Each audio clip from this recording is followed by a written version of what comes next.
India में उनका mission fail रहता है। हालांकि वो हमें ब्रिटिशर्स की पॉसिबल ह्यूमेन साइड जरूर दिखा जाते हैं। दोस्तों, इस समय दुनिया में हर तरफ नेशनलिज्म तेजी से स्प्रेड हो रहा था और इंडिया में इस नेशनलिज्म की स्पिरिट को जगाने में लॉर्ड लिटन और लॉर्ड रिपन दोनों ही इंस्ट्रूमेंटल साबित होते हैं। लिटन जहां एक एडवर्सरी की तरह इंडिया में नेशनलिज्म की आग को चिंगारी देते हैं, वही रिपन एक सिंपैथाइजर की तरह इस स्पिरिट को आगे ले जाते हैं।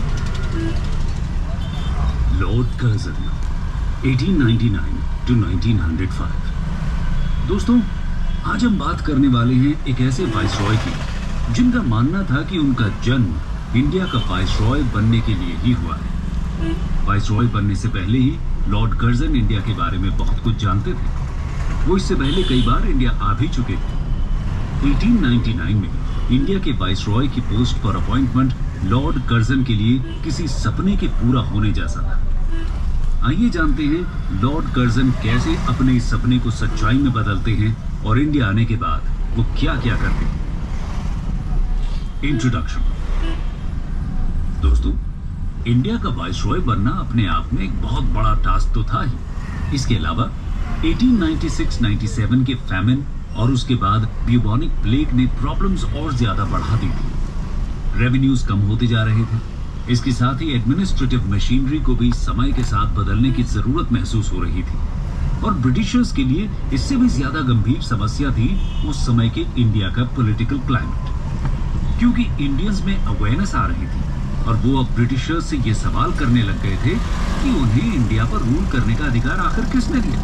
ऐसी सिचुएशन में इंडिया में अपने टास्क का एक बहुत clear cut conception Lord Curzon के दिमाग में था। वो पूरी तरह कन्विंस थे कि एडमिनिस्ट्रेटिव मशीनरी को तुरंत ही एक थरो रिफॉर्म की जरूरत है।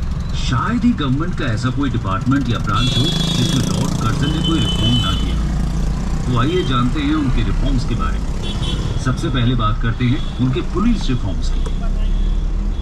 पुलिस रिफॉर्म्स रिफॉर्म्स के लिए कर्जन का मेथड था एक एक्सपर्ट कमीशन को अपॉइंट करना।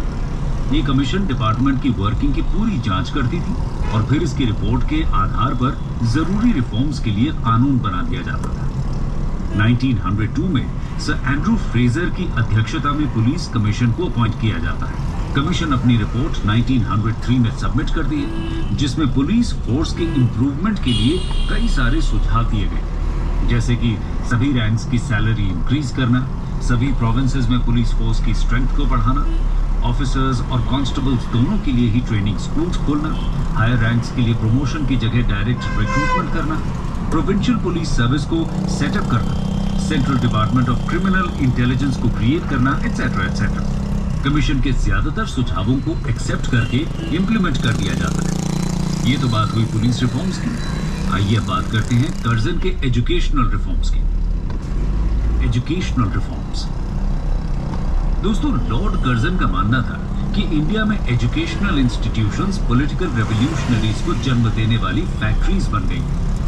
इसके साथ ही एजुकेशन सिस्टम के खराब होते स्टैंडर्ड्स और उसमें बढ़ते इनडिसिप्लिन ने कर्जन को परेशान किया हुआ था। इसलिए 1902 में वो यूनिवर्सिटी कमीशन को अपॉइंट करते हैं। कमीशन की रिकमेंडेशंस के आधार पर 1904 में इंडियन यूनिवर्सिटीज एक्ट पास किया जाता है। इस एक्ट के द्वारा यूनिवर्सिटीज के ऊपर गवर्नमेंट कंट्रोल को बढ़ा दिया गया था। एजुकेटेड इंडियंस ने कमीशन की रिपोर्ट और इस एक्ट का काफी विरोध भी किया था। इस तरह लॉर्ड कर्जन कोशिश करते हैं कि एजुकेशन